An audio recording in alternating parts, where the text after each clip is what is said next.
Are you working 18 hours a day? Well, What was your state of mind? How do you balance it? that's a. How are you able to manage that? Does loyalty pay immediately or in long term? What is your story? I joined the dark side. When you gonna retire from this business and pass it on, Am I? what's your take on delegation? So that's one of my biggest weaknesses about delegation. Well, we currently have 250 clients. Wow, In 250 5 clients years. already. Yes, responding back to the client within 2 hours of receiving an email. Within 2 hours. Within 2 hours. Very interesting. What are the numbers you write on your board? Tough question.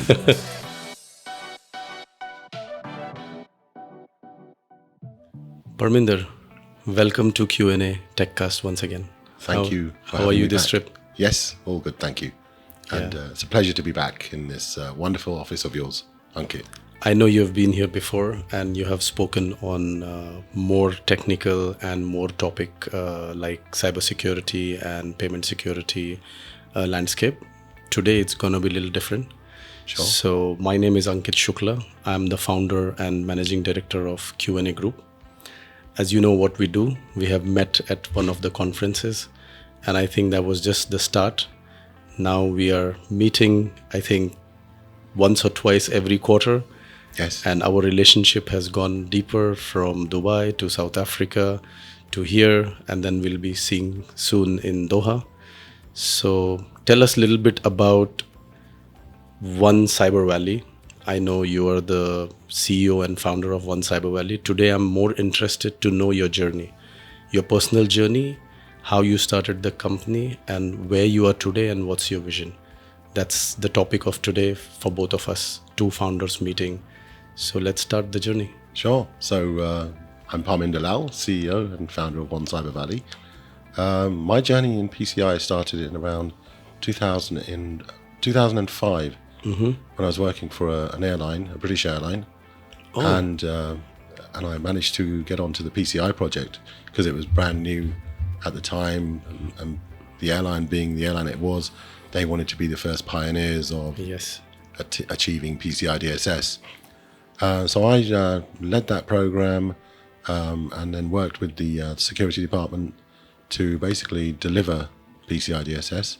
Okay. Albeit a few years into my tenure there on PCI, I decided to leave the organization. And I knew that I'd got enough experience in PCI that I could flaunt my wings in other organizations. So I've moved around a few times and then joined a large QSA company in Ireland and spent a good 6 years there. And, so you were on the customer side and then you went on the QSA side. That's So right. you've been on both the sides. Yes, All I right. joined the Very dark. I joined the dark side. Very interesting. So how was it being on the other side? Well, on the customer side or the Both. So on the customer side, it was all about challenges and to get PCI compliant because that was my KPI to achieve compliance. When I became a QSA, the tide had turned and I was, refuting or challenging the customer saying, you're not compliant. Okay. So really, really different times. Good part is you could read your customer because you've been on the same seat. So I'm sure it worked very well. What are their challenges? What are the loopholes? So you must have gone ahead and given those solutions to your customers. Absolutely. So What you were facing. we turned around and we showed a lot of pragmatism. If a customer hadn't got a particular requirement in place, we try and see how far we could kind of not bend the rules, but work with the rules and the requirements to help the customer achieve compliance. And that's what we did. So, and we were very successful and clients loved us for it. So you were with that QSA for 6 years. 6 years. And then what happened? And then suddenly there was a shift change within that organization. Okay. So I departed that organization and joined another QSA company. Unfortunately, it didn't work out with that QSA company because those challenges I'd rather keep to myself. All right. But I then became CEO and founder of One Cyber Valley. So was it in your third profession, which you just mentioned, the idea coined in your head of starting your own? how did the idea come that it's time to start your own company and go out in the market with the services? What made you think? So it was during COVID. Okay. And, Which year? In 2020. All right. And basically, I woke up one day on my birthday of all days, and I had this vision and dream that I could be doing what other CEOs are doing. We just need the capital to make it happen, and the resource, which I got together, and then launched One Cyber Valley. The story today is that we're in every single country around the globe. Yes. We've got a team of 14 Wow. spread across the globe. I have met few of your lovely team members, and I must say they're doing some great job. Yes, they are. They are. They're very dedicated and well trained as well on the products. They are, and you'll see a few more today in All Doha. right. Looking forward. So we're flying off to Doha tonight. Yes. To meet with a couple of clients of ours and to introduce them to you as well. So touching on capital, I have also started QNA from scratch. Yeah. And I don't know if you're aware, I was working on an 8th floor of the same building for a publisher.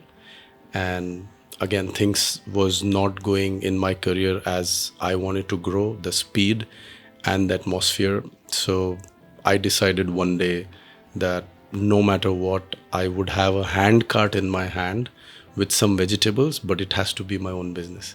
Absolutely. That idea kicked in, and I just bought a new Mac Air Apple laptop, and I started from a coffee shop downstairs. Wow. Seattle. So we've just ordered coffee from there to remember the old days. So I was like, I have worked, I have learned, I've gained some clients. So coming back to the point of capital, that was quite challenging. So I found my own ways to raise capital just as a startup for limited period. What is your story, if you don't mind? So was it your savings? Did you have to sell something or? Well, it was, it was a combination of savings, but I had to go into partnership with another partner of ours. All right. There was a person in the industry, and basically we pulled enough together. I was the brains behind the company. He was going to be the one in the background.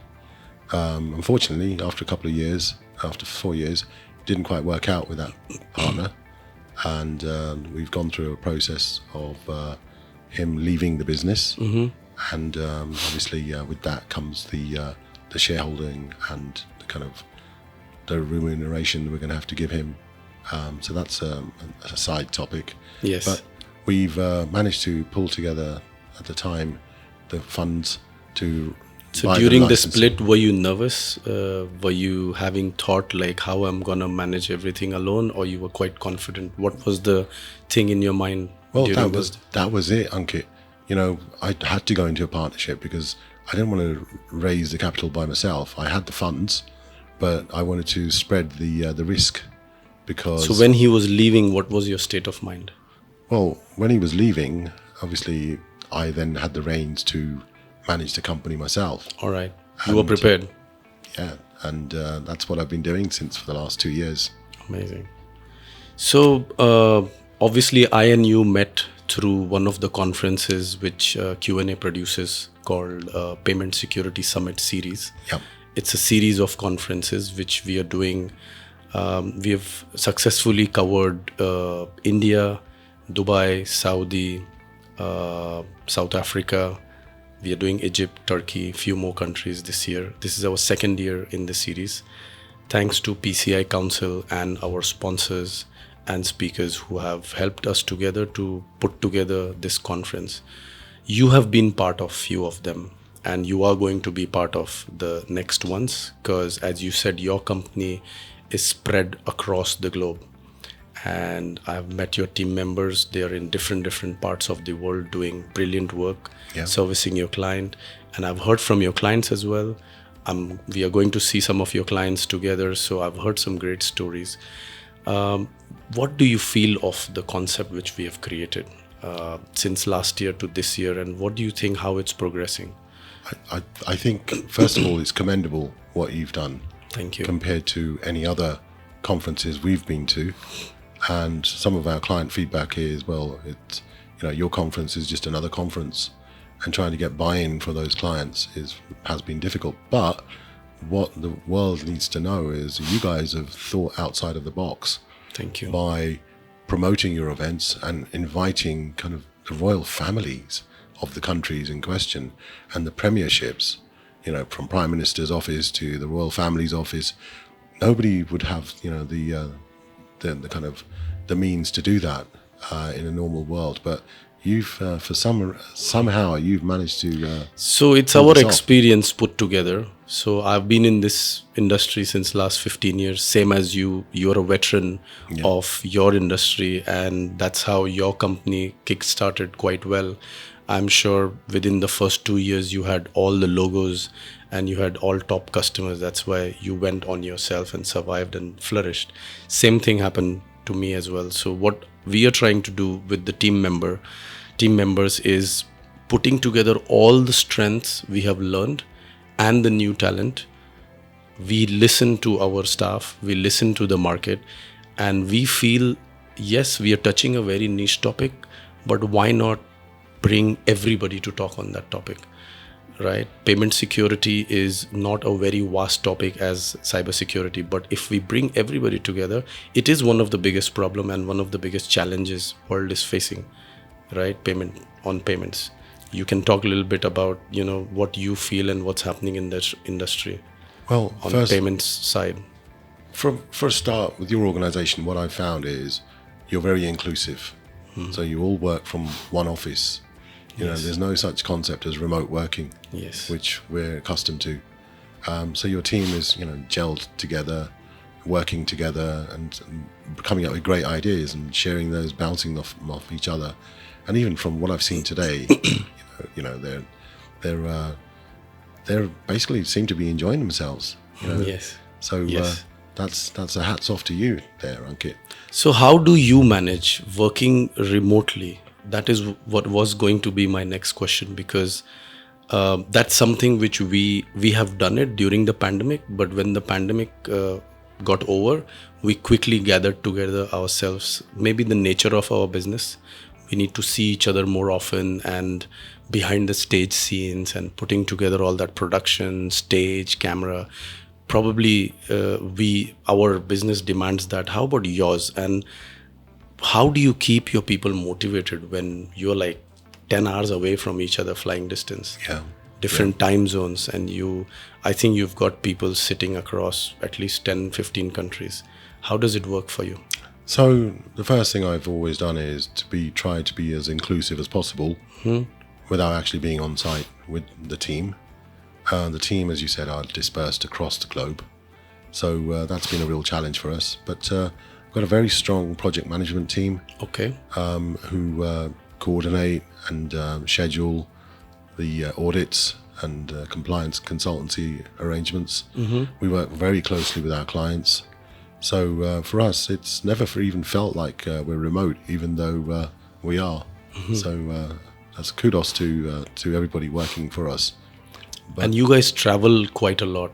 I've seen you will always make sure your team members are traveling as well. So I think that's one of the things where you exchange ideas, exchange culture, you get to know each other. While you travel with people, I have seen more closer bond. So do you feel that as well? Yeah. So, I mean, recently in South Africa, I traveled with 3 of my team members to bring them together. Some of them hadn't actually met each other. They met for the very first time. And even today, when we're going to Doha, you'll see another team of mine that you've never met before. And looking forward. No, absolutely. And as we grow our companies, I'm sure you've got bigger plans. If you can talk a little bit about your goals, I can tell you, where QNA is heading. But where do you see One Cyber Valley in next 5 years and then in next 10 years? If you can summarize it for us. Well, I can give you my 5-year plan. All right. 10 years is probably a bit too far out there. Ultimate goal, I would say. Well, after 5 years, if you can say, what's the ultimate goal, like when you gonna retire from this business and pass it on? Am I? At a point, we're gonna pass away. Let's be honest. Somebody else is gonna take over your business. Yeah. where would you want to see it before, like when it's your last day to walk into the office and Well, give it to someone else, like your other CEO or something? so the good thing about our company and our industry is that as a QSA company, we're on a sliding scale. So we're winning organically, we're winning new clients every year. And then we're also servicing our older existing clients from previous years. And now we're into our 5th year. So as you can imagine, we've just grown, we've doubled our clients from 2 years ago. And this modus operandi will continue for the next 5 years. And with that, the team will have to grow as well. So you have any specific numbers, like 500 clients in next 5 years, or what are the numbers you write on your board? well, we currently have 250 clients. Wow, So 250 in 5 clients years, already. Yes. So when is the 5th year party going to happen? The 5th year party will happen Which month are you going to finish your 5th year? in February In next year. February next year. Looking forward to the invitation. Yeah. It'll probably be an event Sure. that you're hosting. So we'll probably come out to Mumbai or somewhere else where we can... Maybe Dubai or party. UK, your Yeah. home country. Absolutely. But going back to the Numbers. staffing, the numbers, we're turning over, a hefty number of million dollars or pounds a year. Mm-hmm. And that's just going to grow in the next 2-3 years. So who knows? But, we've branched out of PCI as well. Okay. So we don't just focus on PCI. We're also looking at cybersecurity maturity programs, ISO 27001, SOC 2, and penetration testing as well. So Parminder, we both are growing our companies, and you know the daily challenges for a CEO. When you walk into office or when you are managing the team, sometimes we've got issues of we bring people, we train them, and then they go for better opportunity. Sometimes we've got people who are, doing so well. Sometimes we have people, we need to keep them motivated. What is your mantra to keep the team going, to be motivated and increase their productivity? Is there one word or one line you would say what you've learned in your journey? I think I've said it before. It's the inclusivity. Okay. Keeping everybody inclusive together, even when they're traveling or working together. For example, we've got teams rather than an individual. We've got people who are assisting with projects, from the project manager down to the consultant and then the support team. And that really helps as well, because it allows Inclusivity. the junior members of the staff then, feel that they're wanted, as it say a better word, but wanted in the organization, and everybody's equal. There's no real hierarchy. So Parminder, is it just CEO's responsibility to make sure and lead in this inclusivity promotion in the company, or we need to train our managers as well? What do you feel like, and what is doable? Well, because as company increases, we somewhere sort of some CEOs, we will lose a little bit of control. So what is the solution to this? If this is working for you, how will you make sure that this is passed on? So I think loyalty is a great buzzword, but when I see it in action, it's unbelievably strong. The team is always thinking about others in the team, and they're also thinking about the brand and how to protect the brand and how to win more clients and how to speak to our existing clients and try to upsell other projects, and they do this without even thinking. So that's where I see loyalty, and especially among the junior members of staff, who've been in the organization through chance, really. That's how we've brought our staff on board. We've not gone for the highly paid QSA. We've trained from within the organization to give them a couple of years experience and then promote them to QSA. So we put them on the training course and they then do the course, pass the exam and become a QSA. So all right. So you are investing in people. Absolutely. That was going to be one of my topic. What do you feel, get fresher or less experience and train, or get experienced one and he comes and tell us what to do, or how do you balance it? Well, again, the fresher approach. I wouldn't say just get a fresher, but somebody who's worked in an organization and has life skills.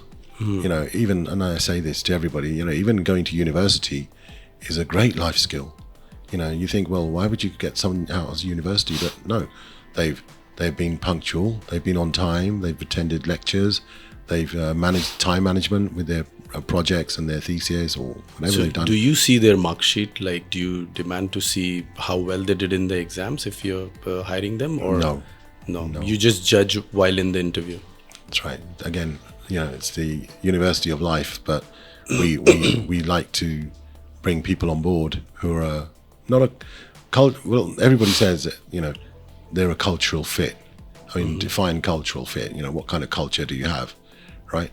But even our marketing team, so one of our colleagues, she was working for Emirates, right? And we, had a YouTube channel.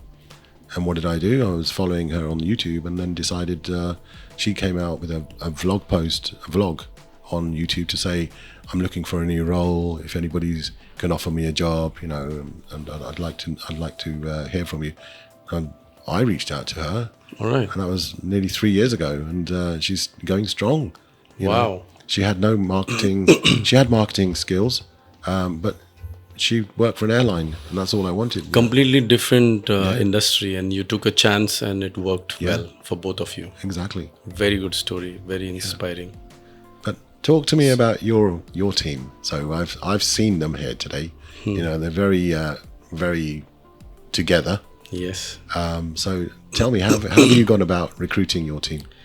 So I wouldn't say I'm the best HR person, but I would say that I have learned some skills from my father. My dad was working for a government organization in HR and admin. So something has come in through him, inherited. And two of my strength, I would say, is HR and finance. This company is growing so fast, probably 400% a year since pandemic. It's purely on these two pillars. Obviously, talent is there. We are getting good people on board and they're working hard. But I see that in a very, very competitive scenario, events and conferences sector is super crowded. And that too, born in UAE, company born in UAE brand, Yep. It was very tough to come from the coffee shop to the 17th floor. Yeah. It took me ages, just to climb the ladder. But keeping a check and promoting good HR practices is something which I'm a big believer of. And that's why I think the team members are very supportive. They have a trust that no matter what happens, won't be cheated at the end of the day in the company. So we follow the UAE standards, we follow the UAE labor law. We are learning to learn how to motivate. We are learning to award them more. So continuous progression with the HR manager. What next? What new? Where can we take them out? What are the other practices we can do? Just yesterday, we signed off a better medical insurance. Fantastic. We were listening that there were some issues with the previous one. So I was like, let's look at the new one. So I feel that this matters to people. Earlier, when I was running too fast, growing the company, I think this was not the priority. Now, when we are almost 60 people across 4 offices, and we've got 2 new offices in pipeline, so we'll be 6 offices by next quarter. I think this should be the priority right now. So I've started looking into well-being of people, because in our industry, attrition rate is very high. Within this building, there are like 20 media agencies or marketing agencies. The next door is a 25 years old marketing agency. Wow. Yeah, just next door. Yeah. So if you don't take care of your people, they're gone. Boom, finish. So I was like, I've been learning, and I realized it's not just the money, it's also the facilities, it's also how much they trust the company. That brings the loyalty. So that could be one of the reasons we've got people who are within the office, they're putting in their 100%. Second is finance. I would also like you to add a little bit on that, because for me, what has worked is managing my cash flow, making sure that I have enough money to pay my people on time, my suppliers on time, and the entire ecosystem. So whenever you walked into this office, you must have noticed there's no reception. We don't stop people. We don't ask them why you're here for.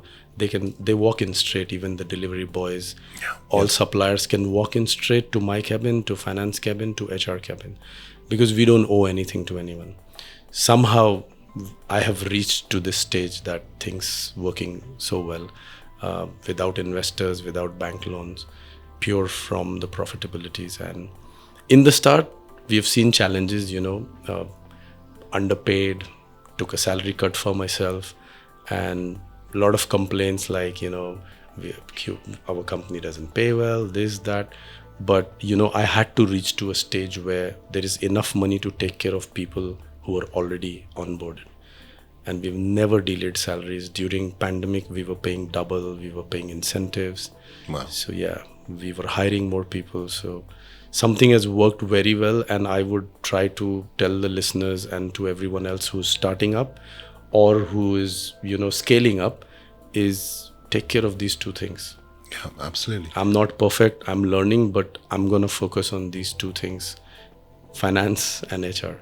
Yeah, and I've seen it, HR from a staff perspective. We sponsored a few events of yours, and the customer service provided by the team has been second to none. Thank you. From one of the team members helping us put up our stand. Yes. Making sure that everything was comfortable for us, that the TV, the monitors were working. That all helps. That little bit, goes a long way. Yes. To knowing that we're actually with a very professional organization. So myself, being from a customer relationship background and sales background in a service sector, we don't create products, we create services. Conferences and events are services. I learned that in our business, customer is the boss. So every person I've hired, every person I train, every person I talk to from day one, I tell them there is a hierarchy, there is a skeleton, but believe me, your boss is your customer. Make sure your customer is happy, there's no complaint from your customer. Manage the relationship. Even if the customer is sometimes not understanding, customer is wrong sometimes, we are all humans. If you know how to manage and solve the problem, you should be a problem solver. Forget about anybody else in the hierarchy, right? We don't want to create a company where, it's all about what you're doing right now, where were you, this and that. Rather, what customer you're talking to, how many new customers you have, how many referrals you have, how was the last project you did, is your customer happy? These are the conversations we are continuously, doing in our organization. I'm not the boss. I clearly tell them, I'm not the boss. I'm just doing my part. Boss is your customer, because customer is king. Customer is king. If he's unhappy, we don't have job. All of us are fired. Well, how does it go in your business? Well, just exactly that. I think we're aligned on that.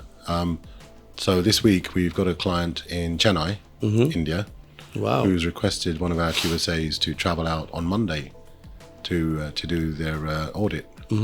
And the auditor was saying, "No, I'm busy with this client. I can't do it. It's too short notice." But I said, "Well, the customer needs priority. Why are you so busy? Right? What has led to this bottleneck?" True. "Oh, well, one of our clients that I was working on is not giving us the evidence yet." And I said, "Well, you need to follow up with the evidence with the client, and you need to tell the client that we're pushing back the delivery date because you've not given us the evidence." "Oh, okay, yeah." So then all of a sudden, problem averted, because the QSA is now able to travel to Chennai on Monday for 2 days and deliver on the promise that we will always, deliver with high quality. Something else that I've built into my team is SLAs. SLAs. Responding back to the client within 2 hours of receiving an email. Within 2 hours? Within 2 hours. Wow. Yeah. When was this incorporated? From day one, from the inception. Where did you learn this? From the airline background. Wow. Customer service. It's like when we get an inbound lead come through, so the PCI Council's website inquires about QSA services. I want to be, sometimes they've just sent us the email, just put their laptop down, and we've already pinged back a response to say, yeah, we'd like to help you. Can we get on a call? And I say, oh my God, that was so quick. But that's how I want to be known as a company that always responds very, very quickly and sharply. And I've instilled that into my team as well. I think that's one of the greatest skills, and I think that is something which we should carry on as all the companies who are listening to, all the founders and managers. Because when customer will keep you on top of their mind if you are reverting to them very fast. Yeah. If you're lame and you're taking 2 days, 3 days, it's how you position yourself. Even our suppliers. So if our supplier sends us an invoice, we pay it immediately. We don't wait 10 days, 5 days, 2 weeks. Wow. We pay it on the day, within 2 hours. Wow. I have experienced that. I was really surprised. The last deal we did, you paid within a day. Yeah. And I was like, we have such a good relationship. We don't really need to, transact within a day. But I think that's one of the ethics inbuilt within your organization. Yeah. And that's what I teach my team. So what motivates Parminder on a personal note to wake up in the morning and do what you're doing? Personal note. It's customer satisfaction. For us, it's a massive outcome if the client feeds back with really, really good feedback. And That gives you kick? Yeah, absolutely. I'll then commend my team members who have been on that project, and we celebrate. On our weekly team meeting, when it comes to awards and achievements, I'll make a point of telling the rest of the team what a wonderful job that individual has done. Wow. So what would you like to tell, being a successful entrepreneur and a founder spread across the globe? There are so many other companies who are providing services in your sector. I have clearly seen a difference. The way your company works is quite different than how others are working. I would compliment that you have achieved a great status and a very good positioning in the market. One of the things which I have felt as well is you personally are always available. I talk to a lot of founders, I talk to a lot of MDs, a lot of CEOs. Many of them are not so easily available on WhatsApp or call. Yeah. So that's a big compliment. We should learn from you. It's a big inspiration, which I would tell everyone else who's starting up or scaling up or running their organization. Being available not only to your customer, but to your partners, to your ecosystem is something which positions you very well. How are you able to manage that? Well, 2 o'clock, I send you message. Next, you open your phone, you will reply back immediately. Yeah. I think technology has a great part to do with that. But it's always making sure that, our clients and our partners are happy and satisfied with our service. And if I can take 2 minutes out of my day to respond to an email or to a WhatsApp message, then that's, it's not going to take me very long at all. Mm-hmm. I don't have to think. Talking to you, Ankit, I don't even have to think about what I'm writing in a WhatsApp message. Anything goes, within reason. But that's just the kind of relationship we have, and I have that with all of my partners and clients. How many hours do you work in a day? Oh, that's a tough question. Probably Honestly, 18 hours. Are you working 18 hours a day? Well, yeah, because even after being so successful. Well, you start off at 8, 9 o'clock in the morning.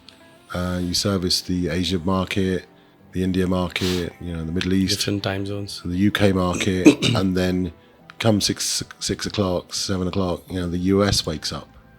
Yes. And then the US needs our attention as well. So we've got teams to manage that. We do manage the US projects. The team will always accommodate a US based client, no matter what time zone they're in. And again, that's leveraging the loyalty from the team. When they're not so busy, you give them time off. I don't even ask them where they are. So that's why you're available most of the time, because you're putting in those many hours. Yeah. What's your take on delegation within the team? So that's one of my biggest weaknesses about delegation. everybody's always said to me, well, you need to delegate this job to so and so, but I say I don't have trust issues, but I know that if I'm comfortable doing Do you have quality issues wherein you feel like if I do it, I will be able to deliver the quality? yeah, and what is priority for me might not be the priority for my team member. You know, and then I'll chase up the team member and they say, yeah, but I'm going to do it. It's on my list of things to do. No, but I need to get it done now, right? I need to pay that invoice. So I decided, the finance, I'll just manage the finance. Okay. I'll manage the sales, because at the end of the day, my company is my brand, my name, and that's why we're so successful. And it's similar to you, Ankit. Yes. With QNA. Yes. You know. I'm looking into all the departments, but I'm trying to train managers and trying to delegate because to go to the next level, I feel somewhere we will have to do that. And I think this delegation issue also comes because of the experience and the numbers of hours we've put in our job. I'm sure you were same when you were working for Emirates, or did you say Emirates? No, that was my marketing team, but I was working for British Airways. Yeah, when you were working for British Airways, I'm sure you were putting in those many hours. You learn, you experience, and you have seen in larger organizations how people can be lazy and screw the brand. So you've got that thing. I have the same thing. I've worked for larger organizations and I have seen things falling down. So that scare is always there within us, that whenever we wanted to create our companies during those days, we promised to ourselves that this is not going to happen in our organization. We'll be fast, we'll be quick, we'll be flexible. And I think that's something very similar between us. We are fast, quick, and flexible with our customers, with our team members. I've seen you having interaction.